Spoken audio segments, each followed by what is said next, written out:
Saya selalu senang dan tenang. Saya selalu senang dan tenang melalui kehidupan dunia ini karena dua hal. Yang pertama adalah saya selalu senang dan tenang karena saya tahu ajal saya sudah ditentukan oleh Tuhan saya. Maka tidak akan pernah bertambah sesaat dan tidak akan berkurang sesaat.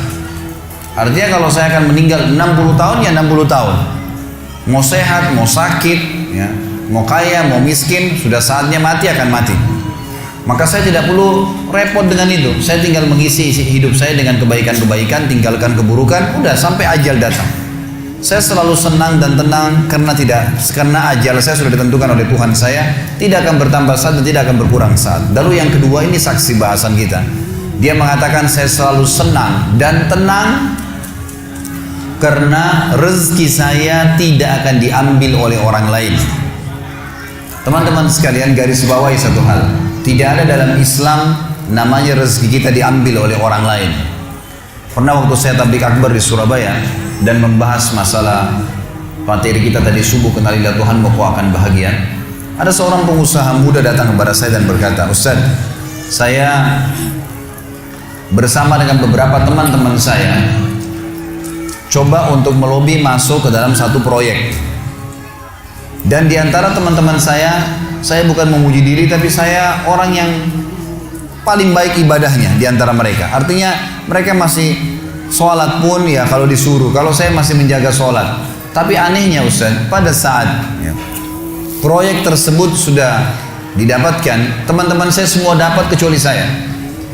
Saya nggak dapat. Gimana cara memahami ini? Sementara saya tahu benar bagaimana ibadah mereka yang kurang kepada Allah Subhanahu wa Ta'ala. Lalu saya jawab, itu belum rezeki Anda. Itu aja jawabannya. Itu belum rezeki Anda. Kalau rezeki Anda pasti akan datang. Nggak akan kemana-mana itu kalau sudah rezekinya. Apalagi yang berhubungan dengan rezeki mutlak tadi yang saya jelaskan. Saya pernah teman-teman sekalian beli makanan.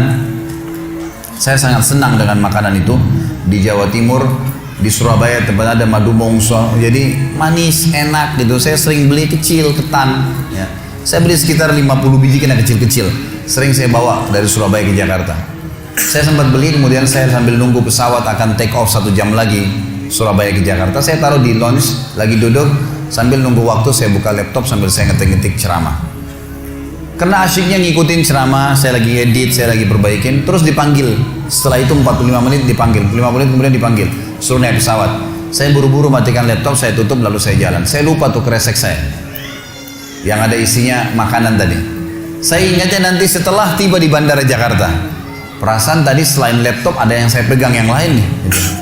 Mana nih kreseknya? Oh, makanan saya ketinggalan. Tapi karena saya sudah tahu teorinya, ternyata memang madu mungso itu bukan rezeki saya. Rezekinya orang yang di situ. Pernah nggak teman-teman beli makanan kalau yang sudah punya anak kecil di rumah, beli makanan taruh di kulkas niatnya mau makan besok. Besok kita buka sudah dimakan. Gitu. Nah, sering ya? Itu karena bukan rezeki Anda memang. Memang rezekinya dia. Gitu kan? Akan sampai kepada dia. Kalau yang sifatnya mutlak pasti sampai ke dia. Bagaimanapun caranya akan sampai ke dia. Jadi kita harus pahamin berhubungan dengan rezeki masalah ini. Jadi yakinlah tidak ada rezeki diambil oleh orang lain. Tinggal bagaimana kita berusaha punya ilmu. Kalau ingin kembangkan dan dapat yang ikhtiar lebih banyak lagi dan syukuri.